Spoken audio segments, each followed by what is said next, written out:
But I do think right before I went on the show, I had these thoughts where I was like, okay, do I want to do this to myself? Or is it bigger than me? Is it more important that other people see people that look like me?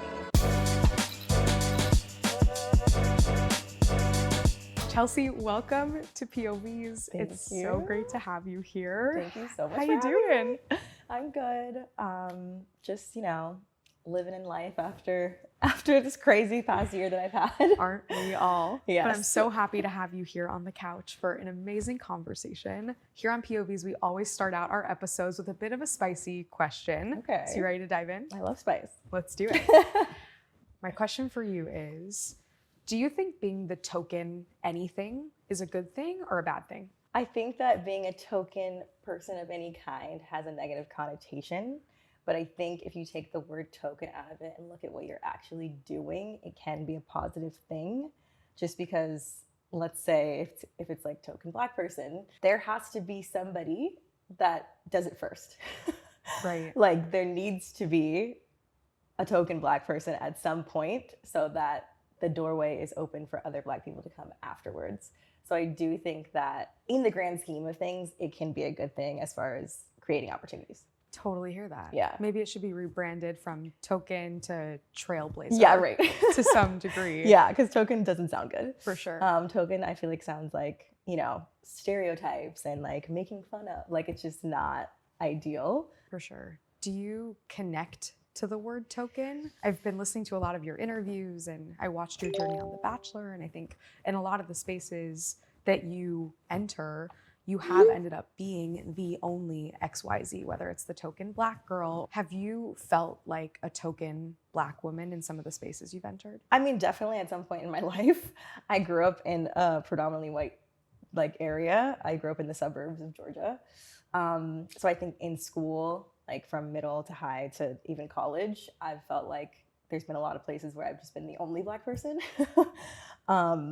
So it's like you kind of take on that token role, even if you're not trying to, just because you're the only one there and people like ask you questions and like want to know about your hair and like all this other shit. And what was that like for you? I think when I was younger, I didn't really know any differently. Like that's just how I grew up, and it wasn't a bad upbringing. My parents made great opportunities for us and wanted us to be in a great, area and schools and whatever. And in Georgia, that just happened to be white, more white. I think it wasn't until I went to college that I went to a school downtown Atlanta, so it was a lot more Black. And then I think that's when I kind of realized maybe how big of a toll or like how much of a toll it had taken on me, because I just felt so much more comfortable. I want to touch on the community that you grew up in. Yeah. I think it's fascinating hearing about how you grew up in a predominantly white community, and then maybe when you went to college, having left that echo chamber per se, you were able to maybe understand things from a different point of view. Would you say growing up in a predominantly white community was an echo chamber? What do you mean by echo chamber? So echo chambers are those environments that we're in, whether it's a community or even a social media newsfeed, where you only encounter people and perspectives that reaffirm your own. Got it. In certain ways, but like for me, not necessarily. But I do think that in any instance, like when you go from high school or like primary years or whatever and go branch out and move somewhere else or go to a different college and area, like that just changes your perspective entirely. So from that point, I think everybody is in their own echo chamber then. So then when I went to, and I didn't even leave like the state, I was like an hour from my house, but just going to that college downtown Atlanta was a completely different situation, like so many different people, cultures, races, everything. Yeah. And so it just kind of changed. And then when I moved to New York, obviously another complete change. Yeah. And so all of that has, had an impact on me, of course, and made up all the ways that I now think. And absolutely, I think if I had stayed there, I would be a lot more sheltered in the way that I think and just how I view the world. Was there a particular turning point, maybe after you got to campus or in between that piece of your journey and arriving in New York, that allowed you to maybe reconcile being the only one, or made you in certain ways feel like, oh, I want to actually go and take up space and be a trailblazer? I mean, I think there were multiple turning points because I went to two colleges. So the first college was downtown Atlanta, very much more diverse and Black. And then when I transferred to the University of Georgia, where I graduated from, it was kind of like almost a step back in that regard, just because it's very white there, and very much just like a college school. Like it's not anything like Georgia State. So I think the first turning point would be going to Georgia State downtown Atlanta. And then the next big turning point would be moving to New York. But I also think recently there was another turning point, just because like I definitely thought about all of these things when I was about to go on national TV, because I was like, okay, nobody that's Black goes on The Bachelor and thinks they're actually going to have a good shot. Like, just to be honest. Or even a good edit. Right. Or just like nobody wants to be that person, because I watched The Bachelor before my season, and it was very much like there's one Black girl, she goes home night one. Or like there's two Black girls and like maybe they keep one to night two, whatever. It was a little bit different from my season just because it was the first Black Bachelor and like the most diverse season of women. But I do think right before I went on the show, I had these thoughts where I was like, okay, do I want to do this to myself? Or is it bigger than me? Is it more important that other people see people that look like me, and can relate and, you know, make an impact? And ultimately, I think that was more important. That's amazing. How did you connect those dots from being someone who watched the show, maybe saw how other Black women have either been treated or their roles have ended up on the show? How did you go from observing that to then thinking, okay, I'm actually going to go and do this? How did you take that leap? I never planned on being on The Bachelor. Like, that was never a goal for me. That was never something I thought I would do. The difference really was because it was Matt James and it was the first Black Bachelor, and they had promised like it's going to be more diverse, like we're doing things to change, we're making an effort, we're doing better. And I wanted to see if they could put their money where their mouth is. Like I wanted to see if it was going to be different, and it definitely was. But I think if it was like a previous season, like a Ben Higgins or Colton or Peter, like I never would have done that. Like I would not put myself in that situation, to be honest. I hear you. Yeah. And then I think when I was there filming, that's when I realized like there are other people that are at home that watch this show like me. People are going to be watching because it is the first Black Bachelor. I just wanted to represent for little Black girls watching at home. Absolutely. And Yeah. I think that's incredible. Thanks. And being there on set and filming, did you feel like the intentions of that season were pure? I think the intentions of the casting team were pure, and I think the intentions behind some of the people at our level, like the people that we interacted with on a daily basis, were pure in that regard. I don't know about the people that were at the top. At the end of the day, it's a business and they're trying to make a good TV show and make money, and that's fine. I understand that. So I just think that there's only so much people can do when they're at a certain level. But I do think they tried. Do you feel like reality shows or shows like The Bachelor are really doing their part to push diversity and inclusion, or do you think they're just checking a box or trying to meet a quota? I think a lot of people need a push, and I think that especially right before my season of The Bachelor, there was a big push because that was in the middle of everything happening with George Floyd in that entire summer. And people were coming at Bachelor saying, you know, you don't have any diversity. You've never had a Black Bachelor in 25 seasons.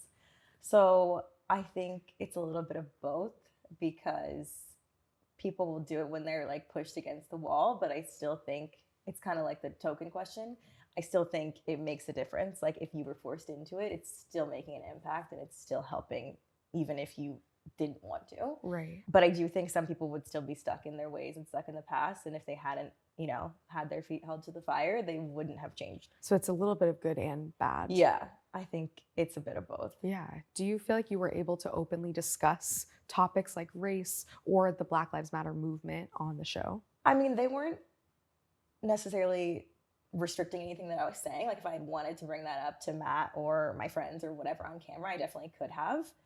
What they choose to air, you know, I don't know who makes those decisions, and like I don't know if they would have chosen to air it. My hair conversation with Matt was definitely really important to me, and I think that was race related, obviously, to my experience as a Black woman, and they definitely chose to air that, and they didn't have to. So I really appreciate that, and I think just the audience that does watch these shows needs to be exposed to that kind of thing, because it's like they never would have thought twice about any of that. Right. I do feel like I could have had conversations if I wanted to, but we just don't know what's chosen to air. Right. Yeah. And conversations like that are so important, Yeah. whether it's on a reality show or even just in a relationship. I think it's amazing that you were able to be open with, your potential partner. Yeah. Are you someone who's able to have those hard conversations regularly? I definitely think so. I'm not a person that's really afraid of confrontation. But I think if it's necessary, I don't mind doing it just because it makes me anxious to like be sitting on something and not bring it up. I would rather just squash it and talk about it. Especially when it comes to dating and somebody that's potentially going to be my partner. Like, I need you to know how I'm feeling, what I'm thinking. And like, if I felt like something was on my chest, like I needed to get it off. Like, I had just recently shaved my head before I went on The Bachelor, and I felt like that was something that was important to me in my story, and that's why I wanted to share it with him, because I was like, okay, well, I want a future partner to know this about me. So yeah, I have no problem confronting things if necessary. That's great. And what would you say to young people out there who want to have those conversations or even open up to a partner about vulnerable, intimate things about you, but you don't know where to start? What would you say to those young people? I feel like one of the best, like biggest green flags to me when I'm dating someone is, do I feel safe, like to be vulnerable and to open up? If I'm in a place where I feel like it's a safe space, then I have no problem being vulnerable. So my advice would be like, make sure you're with someone that makes you feel safe enough to open up. Once you are, then it's not really an issue. Like, I feel like it just will flow out naturally because they'll open up to you and say things, and you'll open up, and it'll just be like a really safe space for the both of you. So yeah, the advice would be find someone that makes you feel safe to do that and to share. Yeah. And do you feel like you found that at all on Paradise? Sorry, don't mean to laugh. Let's unpack that. On Paradise, no. I had a bit of a tough run. I came in halfway through the season, so there weren't really many options for me to choose from. Everyone was very coupled by the time I got there. I, started talking to Aaron. I do think he's a funny, interesting, good-looking person, so I was gravitated towards that. But, in the end, I don't really feel like it was a super deep connection. I didn't deeply connect with anyone there. And so that's, ultimately why I left single. But I have been very much in love in the past, so I know what it feels like, and I know what it's like to have a great partner and something really healthy. So, I'm still on the lookout. And are you still thinking about going back on the show if they asked you? I would never go back on... I would never go back to Mexico in Paradise. Wow. That the experience was interesting. I don't know if it was necessarily for me. In what ways? Well, first, there was no air conditioning. There was no AC. There was no air conditioning. It was brutal. I would have left. I would have turned around. I almost did. It was so brutal. I wouldn't go back unless there was somebody that I really, really was interested in. I think that men specifically that go into this franchise and come out, I think that because the show is 98% like female viewers, that they have a different experience. And I think when they come off the show, it's like, and I get it, it's very jarring, there's a lot going on, like it's like a whiplash. But I think for the men specifically, it's like girls are throwing themselves at them. Like, they're in the comment section, they're in the DMs. Like, I think these guys get so, I don't know, their heads get so big after this, and then they go on the show that like a lot of people are not as down to earth as someone that I would like to date. That's so fair. Yeah. Do you feel like there's a double standard for men and women when it comes to The Bachelor? Absolutely. Have you experienced that at all? I think that The Bachelorette and The Bachelor, we have very different experiences as contestants because of the audience being mostly female. The people that produce the show are men. Right. Not super diverse. And I think that shows in the way that it's edited and the way that it actually comes out when it's aired. I think it's just a very different experience because I feel like it is a little bit misogynistic and a little bit racist. I hear you. And have you ever gotten pushback personally for going on the show for promoting your own career? I mean, yeah, I think that every single person that goes in this show has at least some comments or DMs of people being like, you only went on for followers and you only went on for fame. Do you think anyone goes on the show not for that? I think at this point, you have to be dumb to think that like you would go on this show and something else isn't going to happen in your life. Like, it's just part of it now. So I feel like if anyone says like, it never crossed my mind that maybe my life would change, or it never crossed my mind that maybe I'd gain a few followers, like that's a lie. And with that in mind, do you think it's ever possible to be fully authentic on the show, knowing that it comes with a platform? Yeah, I do think you can still be authentic and know that that's part of what happens when you go on the show. And I feel like that's something that I was. Like, I'm a very realistic, honest, like, person. And I knew, okay, if I go on this show, like, it's probably going to change my life. But I also knew that I was looking for someone to date. Like, I'm still out here looking looking to fall in love with someone and looking for my person. So it's like, you can be both. We're not all just one thing. Right. Just because I knew I'd probably get some followers doesn't mean I didn't go there for the right reasons. Right. I did. I was genuinely interested in Matt as a person, and he lived in New York, and he's my type. And I was like, you know what? He seems cool. Maybe we'll fall in love. You never know. Like, Rachel's literally still with Matt. Like, it works. Yeah. So I think you can still be authentic and still also be realistic. And I'm glad you brought up the fact that we're more than one thing. Yeah. And as someone who probably has been put into a box for a lot of her life, how has that translated to your career in modeling? A lot of times for models, they will try to put you in a box, especially when I started out. It was like, you have to be this, this, and this, or you can't be a model. Right. And I was not any of the things I needed to be. Right. How did you come to terms with staying true to yourself while also feeling like you needed to be in a box to be in this industry? Well, a lot of the things that you just mentioned, I couldn't really change. Right. So it was like, okay, well, I can't change my age. I can't change the fact that I'm Black. The only thing I could change was my body, but I was like, okay, I'm not going crazy to try to lose a bunch of weight and be unhealthy. So it came to a point where I was like, I'm going to do as much as I'm going to do. And like, I will not be getting any skinnier than this. Like, my hips aren't getting any smaller. I'm a grown woman. So I think that I kind of just had to accept the fact that these things weren't going to change. And if somebody wanted to have me as a model, then they were going to have to take me as I was. And I think once I accepted that, I was presenting more of an authentic version of myself anyway. And then I think people see that, like, when you go to a casting or when you know, are auditioning for something, whatever. I think when you're presenting that version of yourself, it's more engaging to people. And then I ended up getting with a couple of agencies that liked me for who I was. So it worked out. That's great. But yeah, and in the end, the ones that told me, no, you're not going to be a model unless your hips are 34 inches, it was like, okay, well, that's fine. I don't need to be a model with you guys anyway. That's a great place to be, where you Yeah. can make those decisions based on who you are, not what someone else needs you to be. Yeah, and I think that because I was older when I entered, like, fully started modeling professionally, that helped. Just because I think it's so damaging and different when people, like, these women, girls, are 16 starting out modeling and people are telling them stuff like that. And it's just like, I couldn't even imagine when I was 25 and hearing that. I knew, okay, it's not about you. Don't take that personally. Don't internalize that.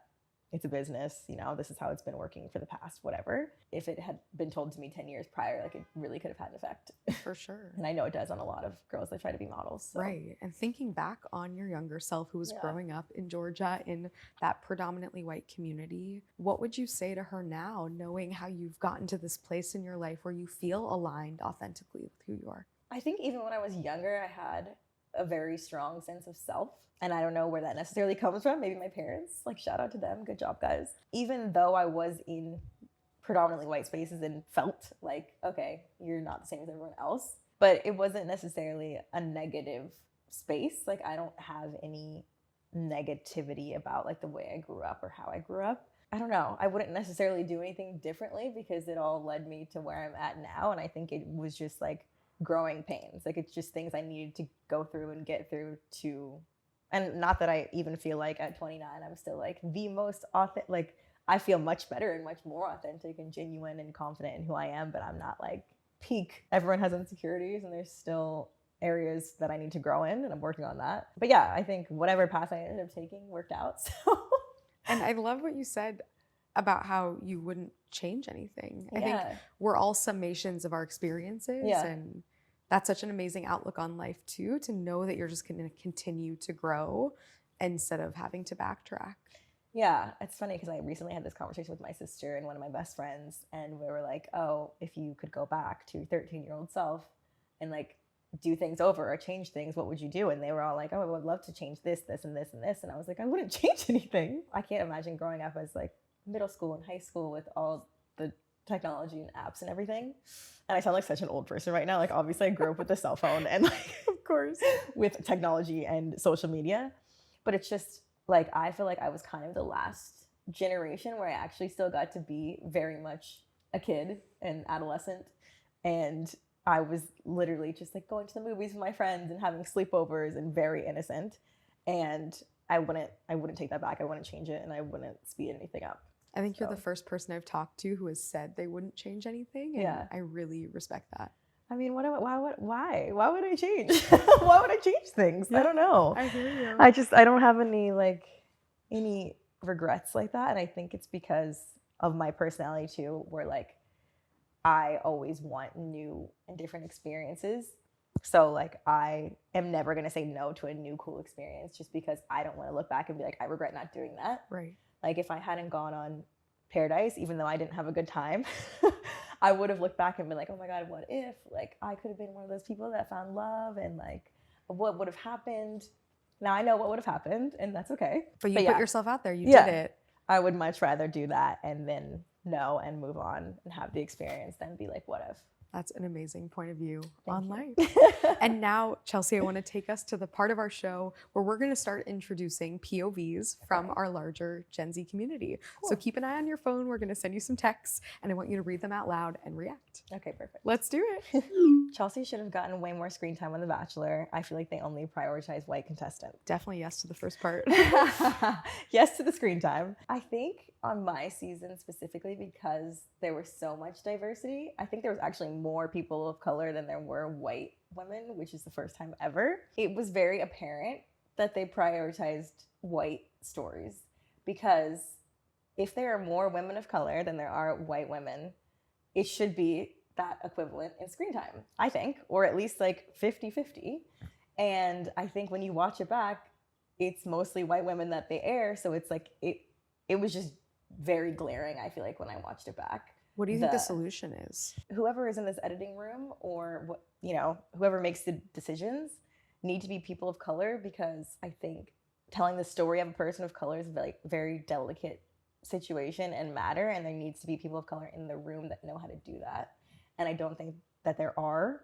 And so I think they maybe not even necessarily like maliciously or intentionally shy away from it, because it's easier to just go and do what you know. And it's like, okay, I know how to do this and, have white women on the screen. I know that people want to watch that.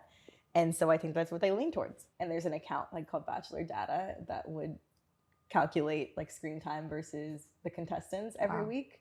So it was just very clear to see that it was like, okay, there's this percentage of color and this percentage of white people. And then it was the screen time was like. Do you think that data is getting into the hands of producers? Probably. I think that they're on social media lurking. I think they look at the Bachelor accounts. Wow. Hopefully. I hope they do. If I was a producer, I would look at Twitter. I would look at the accounts. I'd like look at what people are saying, and I'd try to make it better. I appreciate you sharing that. Modeling is a career that should not exist. What's the point other than to put our bodies on display for consumption of others and to feel bad about ourselves? Feels like a Oof. direct attack. I feel attacked. What are your thoughts? I think a lot of people have this opinion, and I do think modeling in some ways is a toxic industry. I also think that a lot of people don't give models enough credit, just because as much as people would love to think it's just standing there looking pretty, like it is a skill, it is a craft. It is something that I had to work really hard on for 10 years to be successful at. And I think if a lot of people stood in front of a camera and tried to like pose and make things look interesting, they would realize that it's difficult. There's a lot of moving parts. At the end of the day, like a lot of models joke about just being a hanger, because what we're doing is putting clothes on display to look nicely for people to buy. Yeah, I hear you. Do you have you ever felt like the modeling industry promotes disordered eating and unhealthy habits? I just think a lot of people assume that models have unhealthy eating habits and are like working really hard to be thin.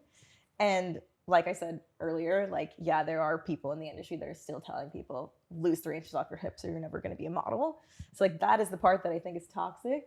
But I do think over the past 10, 20-ish years or whatever, it's definitely gotten better. Agencies are doing a better job and making more of an effort to include different diversity and body types. It's still not great. It's still not where it should be. But I think there's a lot of people in the industry that are just naturally skinny.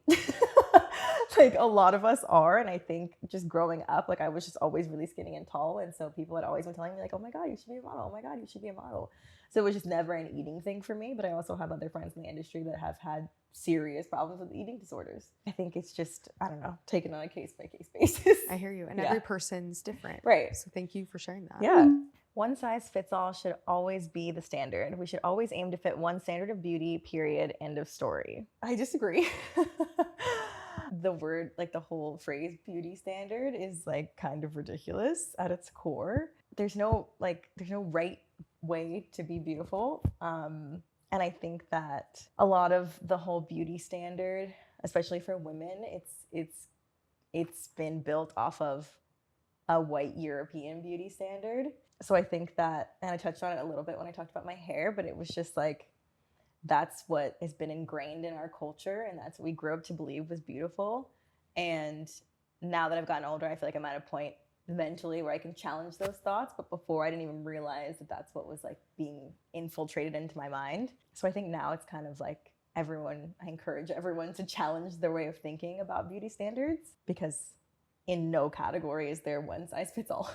And hopefully challenge our thinking on other topics as well. Right. I think so much of the human experience is learning how to question the things we've been told and have learned our whole lives. So I'm grateful that you're doing that as well, because I think in the modeling industry especially, and someone who's on national TV, it's important to be open about those topics. So thank you. Yeah. And Chelsea, I have one final question for you. So much of what we do on POVz is try to empower Gen Z to have conversations that matter and to use their voices. So if you could share one message with all of Gen Z, what would it be? The pressure. Try to be more present and live in the moment. And this is a message that I try to share with myself all the time. But it's just like, I think social media and our phones and all of it put together has a lot more of an effect on our mental health than we even realize. It's almost like to the point where it's addicting. Like I feel like sometimes I can't put my phone down, or like I look at my screen time and it's like, you were on your phone 9 hours today. Same. It's insane. So my advice would just be aware of that. And I think a lot of Gen Z people are more aware of that. Just be aware of it and try to just drive and live in the moment and live in life and love your people.